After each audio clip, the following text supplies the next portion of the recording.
Watch closely. An open door, slippers by the steps, handbags, still there. The phone rings. No one answers. Inside, no noise, no signs of a fight. Only odd details. A lamp knocked over, the answering machine wiped, a cigarette in the ashtray, snuffed out mid-drag. And here's the part that chills. No one has seen them since. Not on the roads, not in motels, not on any list of the living. What happened between 2 and 3 in the morning? Why did no one hear a scream? Why didn't the dog bark? And why is one voicemail still considered the most important clue? Early June 1992. A 2-story house on Delmar Street in Springfield, Missouri, looked like any other on the block. Pale yellow siding, a small front yard with neatly trimmed shrubs, a dwarf apple tree by the steps. In the driveway, 2 cars, an old Ford Escort, and a red Corsica. Locals knew the place. Cheryl Levitt lived here, a steady, reliable hairdresser, and mother to senior graduate Suzanne Susie Streeter. That year, the town's focus was graduation. Susie finished at Kickapoo High, same as her best friend Stacy McCall. The plan, friends said, was to stop by a few classmates' houses, then spend the night at Kirby's, Stacy's friend. But on the way, something shifted. After the party, Susie and Stacy headed to Susie's house, where her mother, Cheryl, was waiting. No one could say what tipped that choice: fatigue, a spur-of-the-moment change, or a phone call. Everything seemed ordinary. Neighbors remembered a car door closing around 2 in the morning and the porch light clicking off. The windows on Delmar went dark, and no one saw the women again. No screams, no noise, no call to police, no sign from outside that anything was wrong. At 9 the next morning, Stacy's mother, Janice, came to pick up her daughter for the pool. The house was quiet. The door unlocked. On the porch, a neatly placed pair of slippers. Inside, 3 women's purses. Wallets intact. Makeup not removed. The phones rang, but no one picked up. In the bathroom, 2 towels laid out. It looked as if the 3 women had just stepped out of the room. Police didn't arrive for many hours, after at least 10 people had already been through the house, neighbors and friends included. Investigators later admitted the potential scene was completely contaminated. Someone straightened the beds. Someone propped up a fallen lamp. Someone accidentally erased a message on the answering machine. But that first day, the house on Delmar didn't look like a crime scene. It looked like a home where no one happened to be for a while. And that became the beginning of one of the strangest, still unsolved disappearances in the United States. Friday night, June 5th, 1992. The high school gym was packed. For Kickapoo seniors, it was the last night before adult life, and it felt like 100 other graduations. Flashbulbs, plastic tiaras, nervous parents, music rasping through cheap speakers. On stage stood Susie Streeter and Stacy McCall, 2 blonde girls smiling easily for the camera, but with different energy. Stacy was more outgoing, social, hardly ever missing a party, friends said. Susie was more reserved. Her hair was always styled, her clothes neat, and there was a quiet alertness in her eyes not everyone noticed. She preferred to drive herself and disliked getting rides. Her mother, Cheryl, had raised her to be meticulous. 12-hour days at the salon, no tolerance for mess in things or in behavior. After the ceremony, everyone went home to change for the party. At Kirby's, nicknamed for a classmate's last name. Some arrived early, Stacy and Susie later. They were seen around 10, sitting on the couch, sipping soda, talking about college plans. According to one witness, at some point Susie stood and said she had a headache. People urged her to stay, but she insisted, "I'm going home anyway. We've got the pool tomorrow." In the end, she and Stacy chose to stop by Susie's house. On the way, the plan was simple. In the morning, Stacy's mom would pick her up from there. Nothing unusual. Plenty of classmates changed plans on the fly. In 1992, no one texted it into a chat or dropped a pin. Plans were made out loud, right there. Fact, that choice changed everything. Cheryl's house on Delmar became the final stop. Around 2:15 in the morning, Susie's car pulled into the drive. The porch light came on, then clicked off. From that moment on, none of the three were seen. No stores, no work shifts, no gas station cameras, no phone calls. Paradoxically, graduation night, the day when everyone has photos, memories, witnesses, became the reset point. It was the last time they were seen in a normal setting. After that, only theories. Kirby's family home in southwest Springfield was the classic parent HQ, a big living room, a snack table, plastic cups, and music that cut off every time someone went to answer the door. About 10 seniors gathered there that night. No alcohol, at least officially. Kirby's parents were home, keeping out of the way. Susie and Stacy arrived closer to 11. People recall they looked tired, but in good spirits. Susie had a small backpack. Stacy had nothing but a denim jacket. Kirby offered them a place to crash, but friends say Susie glanced at the clock and shook her head. Multiple people later remembered the line, "I don't want to leave my mom alone." At the time, it didn't alarm anyone. Cheryl Levitt lived alone, and Susie often worried about her more than her mother might have liked. Cheryl had scoliosis and had surgery the year before. Some nights, the pain flared up. Around 1:30, Susie and Stacy started getting ready to leave. Susie would drive. A few classmates offered to walk them to the car, but the girls declined. It was a quiet neighborhood, and the drive to Delmar took no more than 15 minutes. Later, investigators tried to rebuild the route, Susie at the wheel of an old two-door Ford Escort. Near Delmar, the streets were poorly lit. No security cameras, no GPS. One thing is confirmed. At 2:15 in the morning, Cheryl's neighbor recalled a burst of headlights and the thud of a car door. He figured Susie had come back from the party. That was the last verified activity before the women vanished. But there's one odd wrinkle. The original plan was for Susie and Stacy to stay at Kirby's. Why that changed, no one knows. There was no reported call, no incident, no obvious conflict. But close to midnight, Susie changed her mind. Maybe it was instinct, maybe something she noticed in the house, or maybe someone called and convinced her that going home was urgent. That brief stop at Kirby's is the only verified sighting of them alive after graduation. That's where witnesses end, and the unknown begins. Saturday, June 6, 1992, around 9 in the morning, Janice McCall pulled up to the house on Delmar. The day was already hot. Sunlight washed over the facades, and the empty streets saw the occasional water or newspaper truck. Janice had come to pick up her daughter, Stacy, for a day at Whitewater. As she stepped onto the porch, something felt off. The door was unlocked. Inside, silence. No shower running, no TV hum, no coffee in the air. On the hall table, Susie's purse. Beside it, a wallet, keys, a makeup bag. Stacy never left without it. By the mirror, a hairbrush, an open lipstick. In the living room, Cheryl's slippers. On the coffee table, an ashtray with a single fresh cigarette. It looked as if the three women had stepped out for a minute and would be right back. Janice called out, tried a few rooms, then peeked into the bathroom. 2 neatly folded towels. But the most unsettling detail wasn't what was there. It was what wasn't. No note, no open windows, nothing knocked over. Not the slightest sign anyone was packing to leave. Everything unchanged. She stepped outside, walked the perimeter, checked the back door.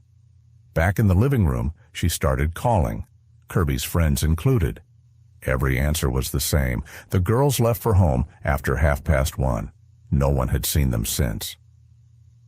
An hour later, other relatives and friends began to arrive. With each new person, the air got heavier. Police weren't called until near evening. By then, more than 10 people had been through the house. Furniture was moved. A shattered bedside lamp was picked up. A friend played a message on the answering machine and accidentally erased it. Later, he couldn't recall what it said, only the tone. Something was wrong. That day became the critical point. On the morning of June 6th, the best chance to see Delmar as a crime scene, if that's what it was lost. No photographs, no securing the premises, no basic perimeter. It was treated like an ordinary absence. Only toward evening did the city begin to understand. 3 women had vanished. Together, quietly, and for good. When Springfield officers finally arrived on Delmar Street, the house looked empty from the outside and, as the report put it, outwardly raised no suspicion.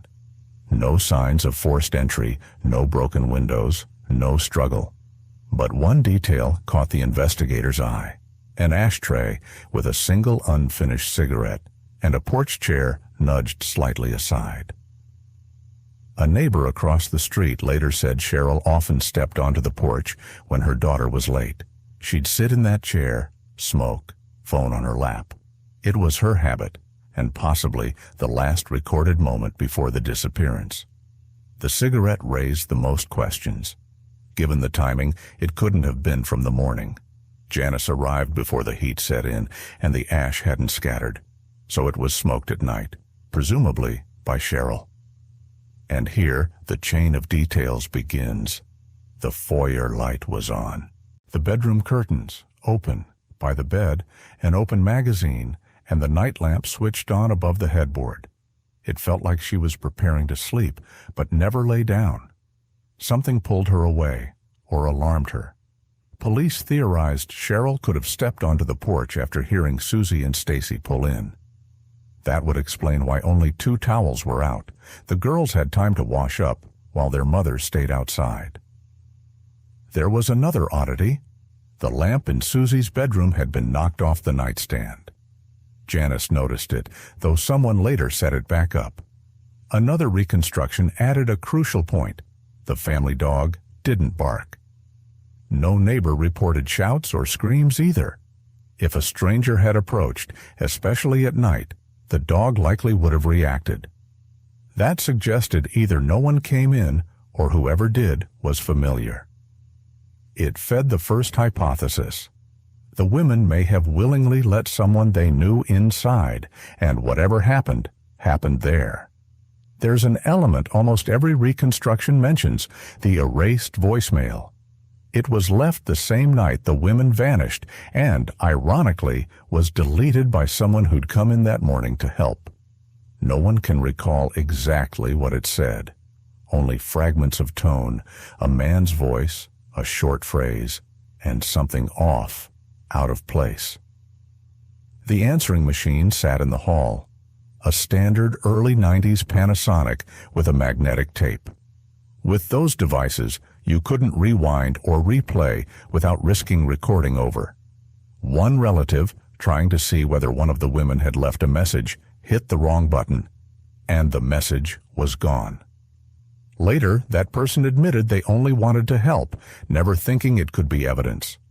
Investigators tried to reconstruct at least the content. They called everyone who might have phoned that night, but no friend, no co-worker of Cheryl's confirmed leaving a message. No calls to Stacy or Susie, from home or city lines. The call remained without a source. Most intriguing was the timing. The machine's memory, which stored only timestamps, showed the call landed between 2:50 and 3:15 in the morning. That's after the women were presumably home. From there, the evidence splits. Either the caller knew they were already gone, or was the last person to speak to them. But why could no one remember even a fragment of the words? Why did it sound so out of place that someone erased it? Some researchers called it coincidence, others a clue.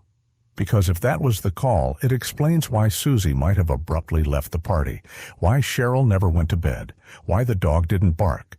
Because they were expecting someone, and that someone called ahead. Today, decades later, the voicemail remains one of this story's most unreachable pieces. A clue that didn't survive, but changed everything. And, perhaps, the one thing that could have given an answer if someone had pressed a different button in time. When it became clear that 3 adult women had vanished at the same time with no signs of violence, the obvious path was to compare the smallest details. That's exactly what Springfield detectives did in the first 48 hours. At first, police leaned toward the idea they might have left on their own, but the facts refused to fit. First, the car. Susie's light green, 2-door Ford Escort sat neatly parked by the house. Inside, a bag with clothes, swimsuits, sunglasses, everything they planned to take to the water park. That ruled out a spontaneous getaway. In the cabin, there were traces of 2 drinks and a gum wrapper, suggesting the girls arrived calmly, not in a rush. Second, the house itself. TV off, bedside lamp on, bed untouched. The evidence said they had just come home. 2 towels laid out in the bathroom, toothbrushes in place, an open box of contact lenses on the vanity. Someone had already started getting ready for bed, but there was no sign they ever lay down. Third, the personal items, wallets, documents, driver's licenses, all left behind. Cheryl didn't even take her cigarettes from the table. 3 people disappearing at once, without struggle and without seizure, seemed impossible, unless they stepped out on their own. Detectives even sketched a scenario. Late at night, someone they knew came to the house. First, Cheryl, onto the porch.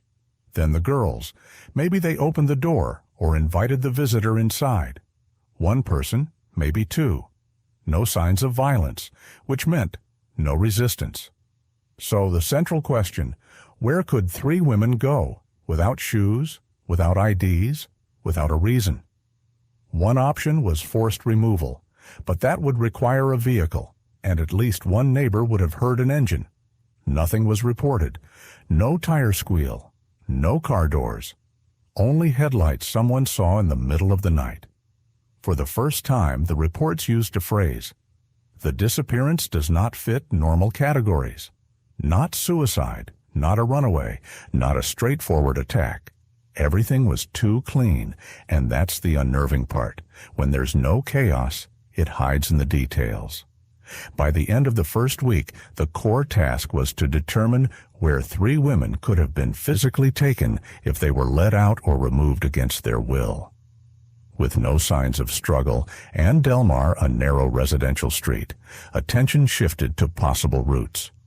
The primary hypothesis, abduction with a vehicle. But the first obstacle, no witnesses. Neither at night nor at dawn did anyone report an engine, a trunk slamming, or odd activity outside. The street runs deeper into a neighborhood, and the nearest access to a main road was 3 blocks away. Also, per the police diagram, Susie's Escort was blocked by Cheryl's Toyota, making it impossible to pull out from that side without moving the cars. The second route, on foot. It's unlikely 3 women walked off into the night without being noticed. No stores, gas stations, or late-night spots within a mile and a half recorded a visit from the trio. There were no cameras, and phones were rarely used then. As far as anyone knew, Susie didn't even have a pager. One scenario remained, unlikely at first, but hard to ignore. Someone came to the house, stepped inside, and all 3 women went out with him, willingly, but under influence, maybe with a promise to be back in 5 minutes, maybe just to talk.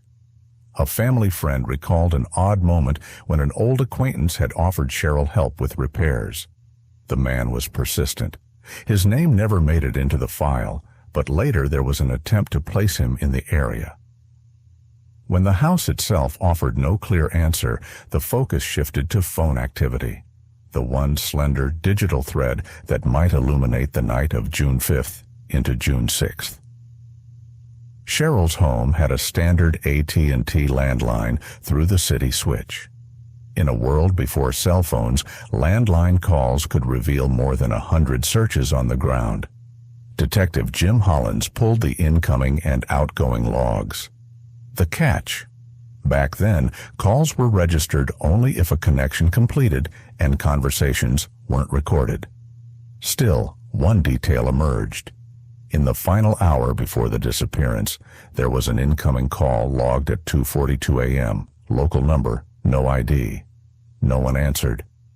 A minute later, there was an outgoing call, brief, cut off at 8 seconds. It originated from inside the house. Specialists couldn't restore the dialed number since the call never connected, but they suggested it was a quick redial, an instinctive response to a troubling or unknown ring. That matched the timeline in which, according to the working theory, Cheryl might still have been on the porch while the girls started washing up after the party. The most mysterious piece was the third call. At 3:16 a.m., another incoming call lasted 15 seconds.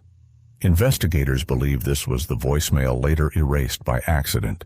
It was the second sign that someone was actively calling the house during the disappearance, not after. Just as curious was the spacing. All three calls landed roughly 20 minutes apart, like someone watching and waiting. Most suspicious of all, no one tried the house in the morning. No friends, no acquaintances, no co-workers. Normally, calls started by 8. The silence went unnoticed long enough to give whoever did this nearly 10 hours head start. After parsing the logs, police drafted a list of potential links to those unknown calls. Susie's ex-boyfriend, a floor repairer, a friend of Cheryl's who'd visited shortly before the disappearance. None admitted to calling in the night. All said they weren't in town. Either way, the phone pattern was too precise to be random. 3 calls, 1 voicemail, 1 outgoing, and not a single answer. By mid-June, investigators shifted from evidence to people with motive in the women's close orbit, especially Susie Streeter, who, friends said, had been more closed off in recent months and stopped sharing personal details. That's when an unofficial term appeared. Susie's blacklist. Men she'd interacted with over the past year who might be driven by control, jealousy, or revenge. First on the list was John S., an older ex by 6 years from her college days. It ended badly. Friends cited his unpredictability and persistence. Susie cut contact. He kept calling. In a letter to a friend, she wrote, "I want to change my number. He's calling again." At the time of the disappearance, John lived 2 hours' drive from Springfield. He had an alibi, a night shift, but without direct records, it couldn't be nailed down. Second, Gary T., a customer to whom Susie's mother had sold furniture. Janice, Stacy's mother, recalled he came to Cheryl's house days before the disappearance and stayed longer than usual. He clearly knew Susie would be there, she later said.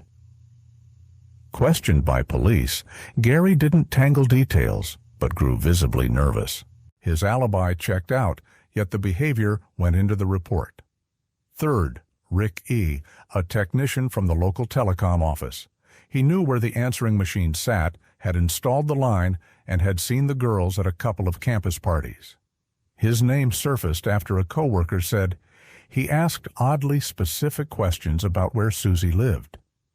Brought in for questioning, Rick denied knowing her personally, but wasn't convincing. No evidence tied him in, but detectives placed him in a sealed addendum. Formally, none of the men were suspects, but all 3 drew focus due to indirect behavioral signals: unusual interest, knowledge of the address, connection to the phone line, or personal grievance. Police even tried to match the night calls to their schedules. No numbers matched. Nothing proved they'd been near Delmar Street. Still, one pattern ran through. All 3 knew where Susie lived and had potential motive. That shaped the dominant working theory of summer 1992. An unknown man connected to Susie's past appeared at the door at night. Susie stepped out to talk. Her mother followed. The friend became a witness by chance, and the disappearance turned from random to the stepwise removal of witnesses. In the first days after Susie, Cheryl, and Stacy vanished, another oddity surfaced. One even detectives missed at first. The circles around the three women reacted with unusual restraint, almost silence. It stood out. There were no panicked pressers, no public pleas, no flurries of interviews. Even Cheryl's family, despite clear worry, seemed more contained than one might expect from relatives who'd lost a daughter, a mother, and a friend. By mid-June, three core circles, Cheryl's workplace, Susie's campus, Stacy's school, yielded little. Co-workers at the furniture store said Cheryl hadn't mentioned threats, no client conflicts. Yet two colleagues refused to give written statements, citing personal reasons. At Susie's college, only one friend, a girl named Michelle, came in voluntarily to report a recent argument Susie had gone through. The rest never showed. More troubling, a professor police wanted to question said he knew nothing, though the day before the disappearance, he'd called Susie to invite her to an unscheduled meeting. The call was later confirmed, but the interview never happened. The professor went on leave and was unreachable for nearly 2 weeks. The third line, Stacy's circle, school friends, neighbors, acquaintances. And again, silence. Police interviewed classmates. A few admitted Stacy had voiced worry about her trip, but no one could say about what. Telling detail, one friend later deleted all their photos together, saying she didn't want them associated with the case. Internally, detectives labeled the pattern the triple silence. In a June 22nd note, Officer Hollins wrote, "Each circle feels deliberately blocked, not a conspiracy, avoidance." The working thought was simple.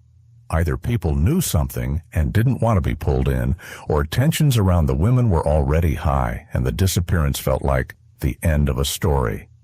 It didn't look like a classic abduction response. No emotional surge, no pressure on investigators, no barrage of calls.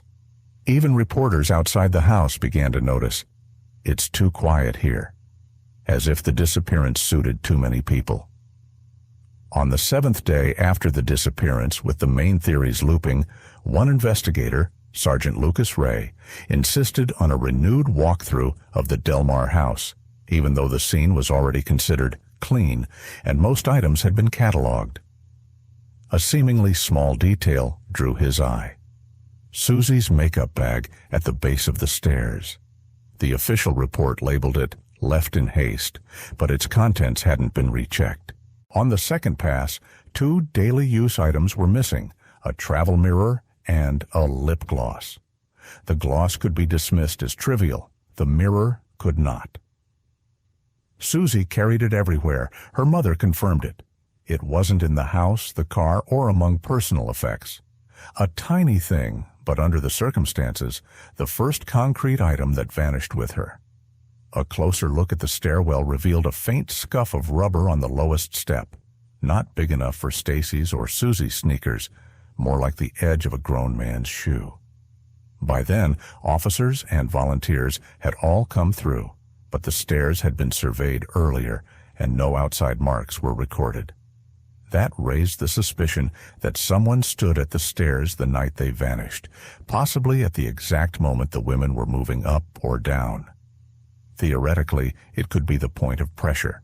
One descends, someone intercepts, another sees, steps in, and events cascade. The mistake was failing to flag the staircase area as potentially significant in the initial report. The pile of items was treated as incidental. In hindsight, it was the house's movement core that night. The stairs led from the bedroom to the living room, where the shoes, phone, and lights were. It may have all begun right there. In parallel with the renewed walkthrough, detectives pivoted to one crucial source of personal insight, Susie's diary. She'd been journaling since her teens, especially in recent months, as school, a move, and relationships tightened the strain. Her friend Michelle was clear. She wrote almost every night. Sometimes she'd even read bits out loud. But when the house was searched, the diary was nowhere.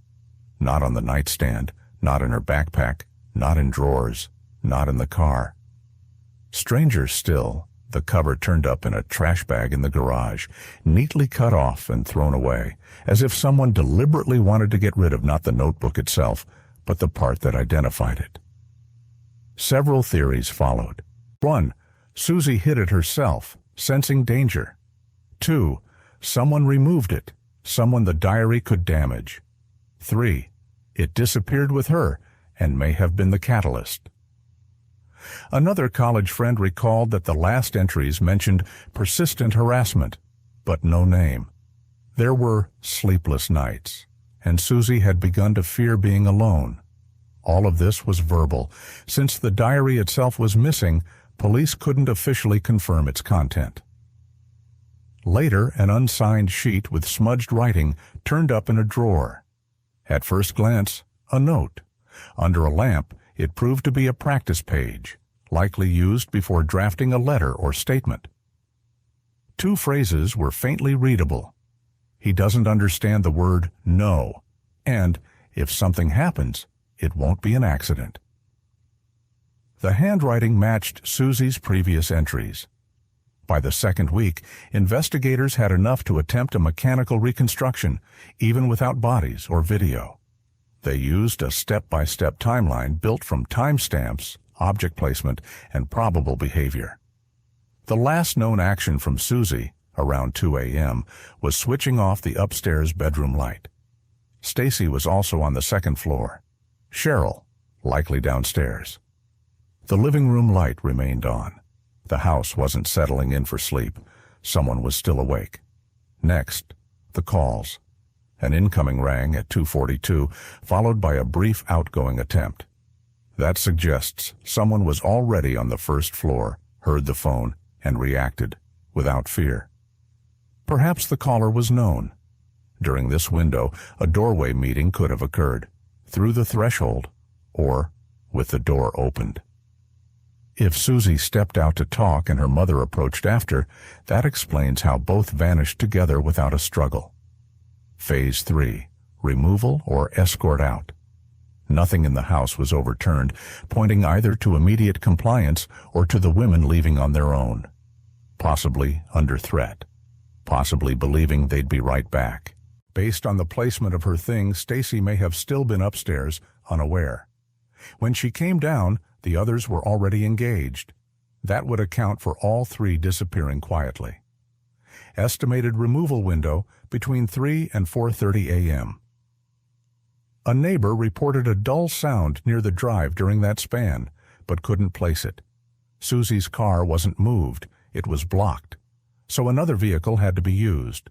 No fluids, no blood, no stray fibers were found inside, as if the decisive step happened beyond the threshold. Conditional as it was, this reconstruction let detectives assert a key point. The disappearance unfolded in stages with minimal physical resistance. That implies either trust or fear. In both cases, it points to a familiar, prepped individual ready to act. One of the biggest obstacles in the Springfield 3 was the lack of a single, reliable timeline. From the start, the case felt like a shattered mirror, reflections everywhere, no whole image. The time windows weren't just fuzzy, they contradicted each other. First, every friend who last saw the girls alive agreed. Around 2 a.m., Susie and Stacy arrived home. On the way, they chatted, made plans for the next day, and, this is key, left all their things in the car. Gift bags, new makeup, small purchases. Not their usual routine. Normally, they brought that inside, right away. Yet a neighbor later reported seeing headlights flicker outside the house around 3. He assumed it was a taxi or someone doing a delivery. Papers were often dropped off in the area. But the paper carrier, later questioned, denied being on that street that night. A small detail, but one that didn't fit the official arc. Second, Susie's mother, who arrived the next morning, noted a fresh tobacco smell in the house. None of the 3 women smoked. It wasn't strong, but it was distinct. Police suggested it could have been a visitor's smoke, but no ashtrays, no butts, no ash traces were found. If someone smoked, They did it carefully, or by an open window. Finally, the third glitch. Cheryl's alarm, set for 6 a.m., went off and was switched off by hand. Yet the bed in that room was untouched, the blanket smooth, pillows unpressed, meaning someone entered and turned it off, perhaps to avoid waking an extra witness. That would have been hours after the disappearance. Put together, the key time points seem to slide past each other. The 2:42 call, the 3 a.m. headlights, the 6 o'clock alarm switch off, as if the disappearance didn't happen in one blow, but in phases, and someone stayed in the house to close traces and avoid noise. 10 days after the disappearance, a woman named Renee Miller called the station. She worked at an auto shop in East Springfield and said that 2 days before the women vanished, an older woman arrived with a teenage girl. The car, a worn Dodge Shadow. She couldn't recall the plate, but she recognized the older woman from the news. It was Cheryl Levitt. They'd come late, around 7:30, just before closing, asking to check headlights and running lights. Everything worked, but the older woman seemed uneasy. She kept glancing around, speaking under her breath. The girl, likely Stacy, barely spoke. One line stuck with Renee. "We won't be here long." The statement raised alarm because neither Susie nor her mother had any mention of a shop visit, and Cheryl's car was in working order the night they disappeared. So they might have been prepping for a drive, or needed the reassurance the car would hold if they had to leave quickly. The question, why? On a return sweep of the shop, that evening's entry log was missing, just that night. All other pages were intact. The front desk said it might have been tossed. But it was the only day with a gap. The on-duty mechanic admitted he didn't log everyone, especially if they asked for a quick look. That, indirectly, confirmed Cheryl's visit was unbooked, almost secret. A new hypothesis emerged. Cheryl suspected surveillance, or was bracing for an incident. Perhaps someone had been unsettling her, and she wanted to be sure the car wouldn't fail if she had to leave in a hurry. Again, the pattern pointed the same way. Maybe the disappearance wasn't random. Maybe it had been building, and Cheryl knew something. On the 12th day, investigators received a tip from a teenager living a block to the north. He said that on the night of June 7th, he saw a white van idling in the dark near a playground. At first, no one thought much of it. Tech crews, movers, independents parked in the area all the time. But this van sat with headlights on and the engine off. It was around 3:10 in the morning, nearly the same time neighbors saw lights flicker near the house. The boy described an old Ford Econoline, no markings, a grimy rear window. It stayed still for about 20 minutes, then turned around without using reverse lights and drove off to the southwest, toward the Delmar neighborhood. Crucially, the playground sits roughly a mile from Susie's home. On foot, about 12 minutes. By car, 2.5. That created a plausible staging route. The van didn't sit outside the house. It waited for a signal within range, ready to roll in later. It's a technique common in organized abductions where 2 or more people are involved. Attempts to pinpoint the exact model led nowhere. No grocery lot cameras caught a van with those identifiers, and the registry of white vans in circulation at the time turned up no solid matches. Still, the mere presence of an unmarked van in that window, in that vicinity, was unsettling. Later, another resident said he'd seen the same van twice in the days before the disappearance, once near the auto shop, once by the grocery store Cheryl frequented. That detail filled in the picture. Someone might have been watching the women, and the day they vanished was not random. By the start of week 3, detectives made a technical call. Sweep a 5-mile radius from the Delmar house. Not emotion, procedure. 5 miles is the zone where, per federal stats, most concealed offenses against women occur, especially when the offender knows the victim.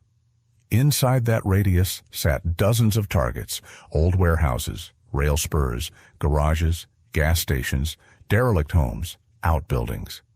The key sites: tree belts near the city cemetery, and an old drainage conduit built in the 1960s. It hadn't been serviced for 10 years, but it was still reachable from a side street. Around the same time, police found a printed map at Cheryl's home.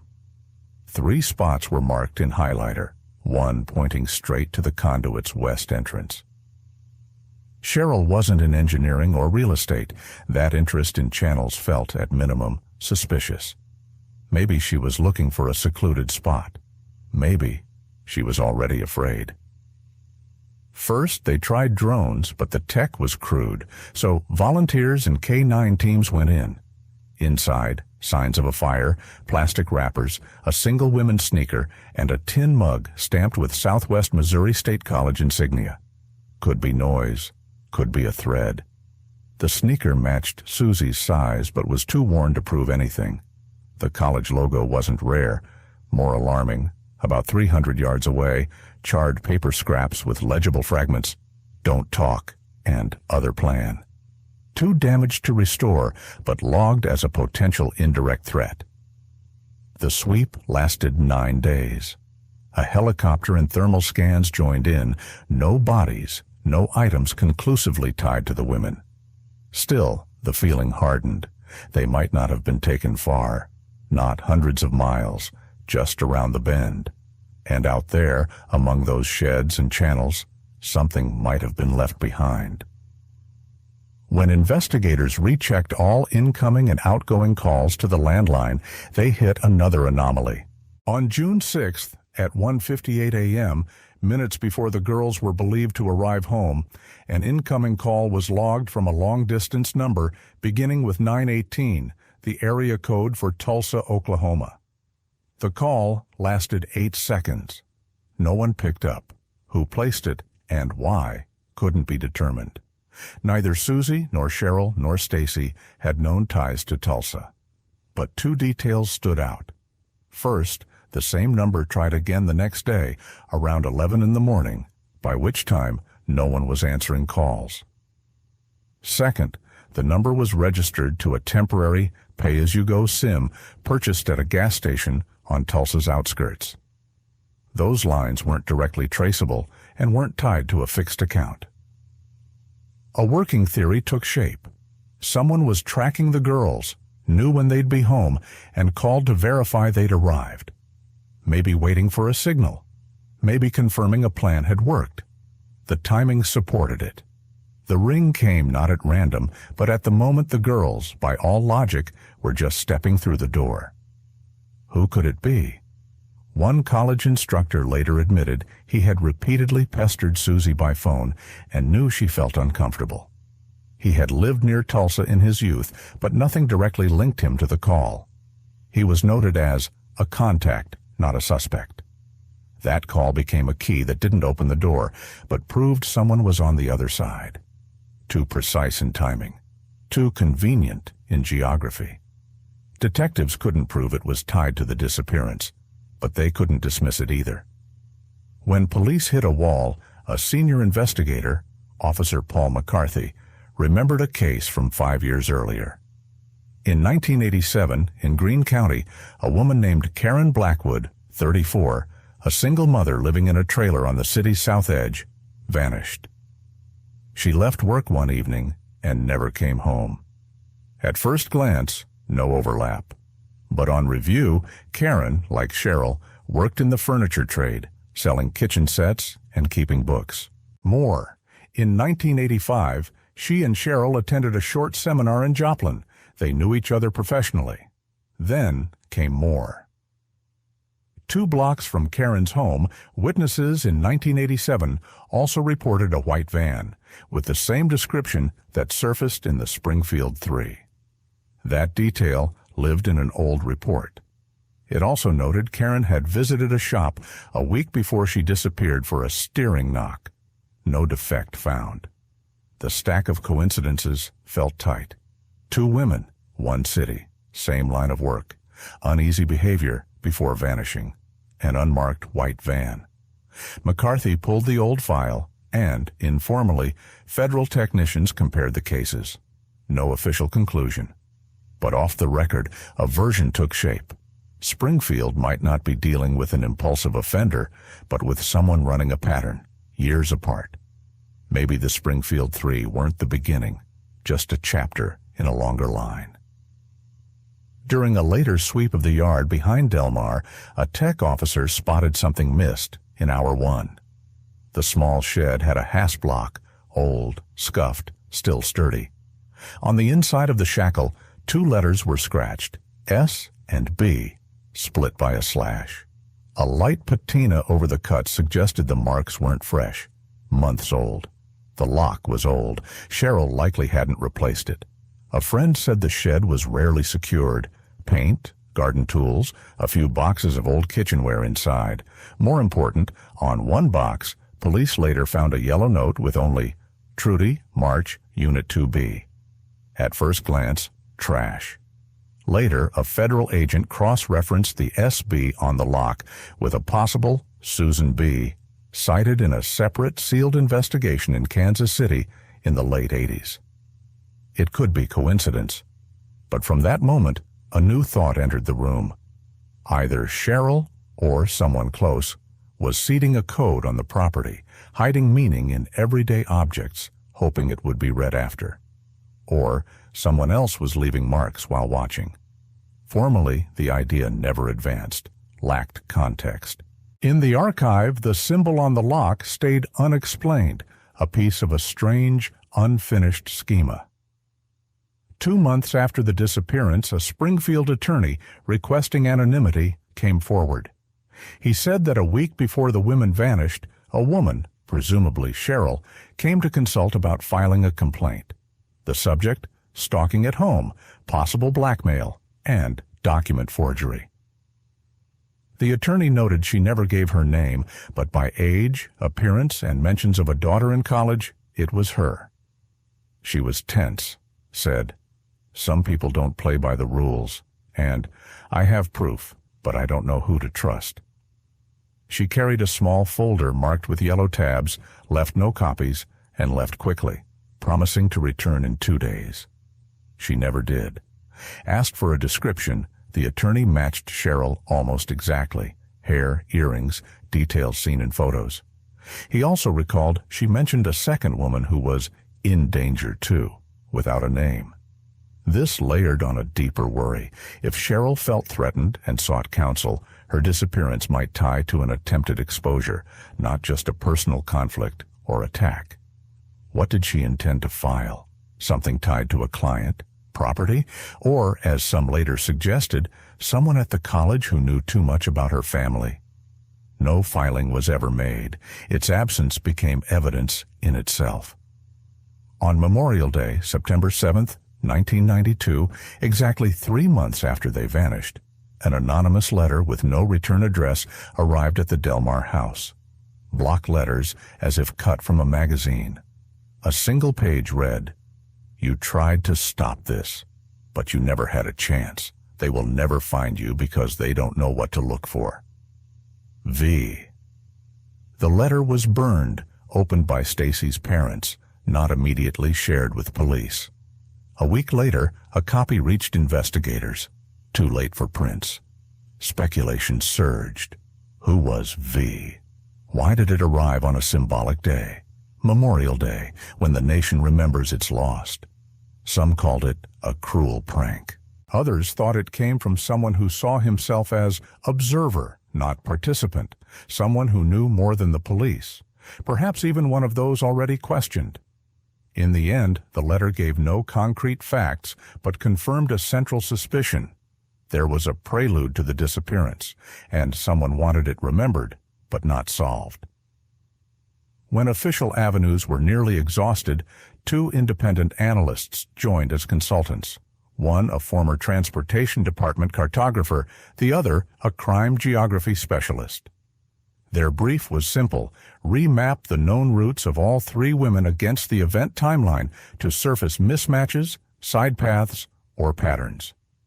What they found wasn't a revelation, more an unsaid suggestion. On the night of June 6th, Susie and Stacy were believed to be driving straight home. In practice, there were two viable paths: the main road through the center, or a back way through rear neighborhoods that cut past an industrial district. The pivotal clue came from a Sunshine Stop security camera that caught a car resembling the one Stacy drove at 2:13 a.m. Not on the direct route, but on the back one. The camera was old, the footage black and white, and plates unreadable.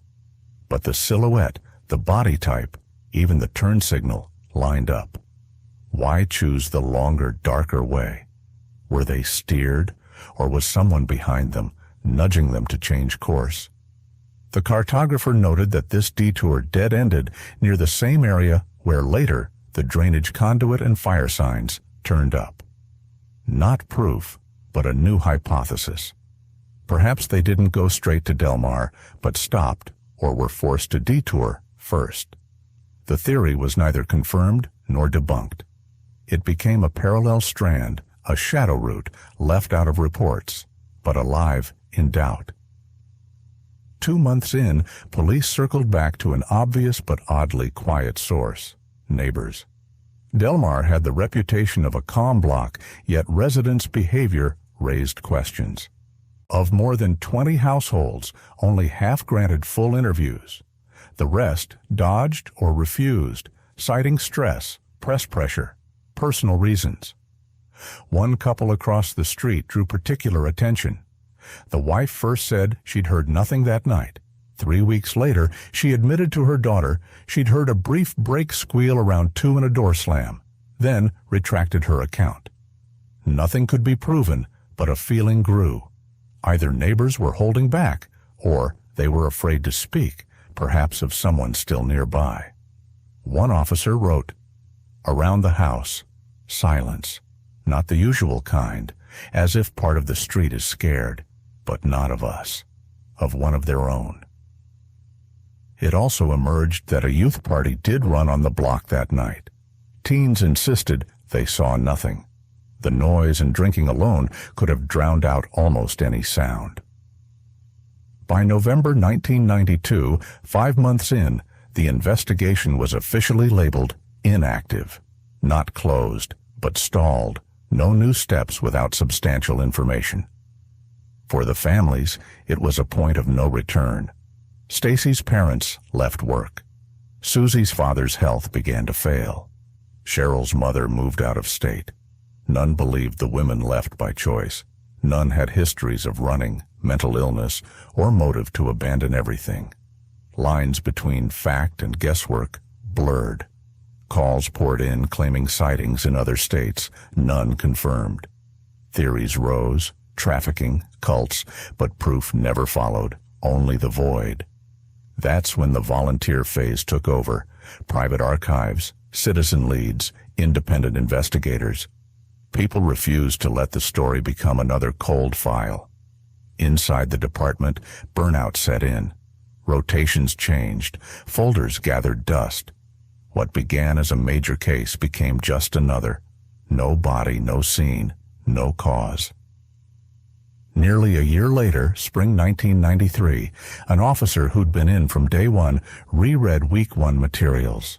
One photo stopped him. The interior face of the rear door to the terrace showed a rubbed scar where the chain had been yanked. That door was logged as not forced, locked. But the photo suggested it had been closed after being opened, hard. The chain hung oddly. The hook was bent. It meant one thing: someone may have entered via the terrace after the women were already down for the night. That single detail shifted the reconstruction. If there was a breach, however subtle, the disappearance might be the work of someone acting swiftly and deliberately. Possibly alone. Possibly with a clear brief. Officially, the mark never became a new exhibit. Time eroded momentum. Materials degraded. The chain was later collected and stored, but yielded no DNA, no prints, no answer. Today, more than 30 years on, the Springfield 3 remains open, not by statute, by memory. In police archives, among hundreds of files, it sits in a folder hand-marked in black. Unsolved. 3F Case, Delmar. What if it was simpler than it seemed? What if the one who took them is long gone or still lives on the same street? No one knows. What terrifies most is this. No one heard a sound, no struggle, no scream, no signal. 3 women vanished as if lifted from the reel of life, an entire scene cut out without disturbing the rest. So here's the question, why did no one see a car pull away? Why didn't a single dog react? And why, after 3 decades, has no one even offered a false confession? Share theories in the comments.